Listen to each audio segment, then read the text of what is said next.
The gang is all here. Lakers preseason opener. They lose.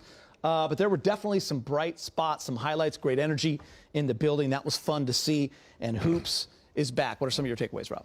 You know, I like the energy. I like the new guys that are going to be playing significant minutes. Mm-hmm. So you have to look at the whole. I know a lot of people say, well, we look at the second half.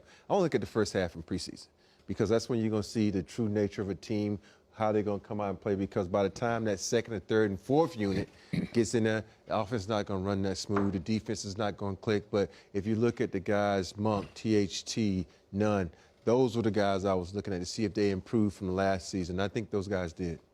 Yeah, I think the key is who's going to fit in with the players or who's going to play the most minutes. We kind of know who the guys are going to play most of the minutes. Yeah. But we need those guys like you mentioned, Rob, Nunn, who was great in Miami. He's a mini microwave, can put up points right away.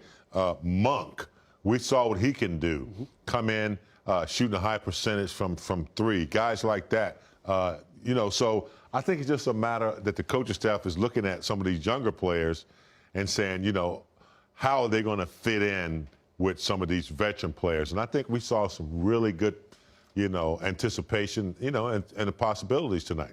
Yeah, first day of free agency, the Lakers went after the, let's say, experienced players. They signed Dwight Howard, Trevor Ariza, Kent Bazemore. Second day, they got a little bit younger. They picked up Nunn, Monk, and re-signed Talen Horton-Tucker. And those three are only three of the four guys that are under the age of 32 for this team. So if those three guys can really get their game going, they all showed definitely some certain little things today where you're like, these guys can play basketball. That would really help this team. Coming into this game, a lot of the talk was no stars were going to play. You saw that on the Brooklyn side, and you saw that on the Lakers side, except for one, AD. He did give the Lakers 11 minutes in that first quarter, 6 points. We saw a little inside game, a little outside. How did AD look to you?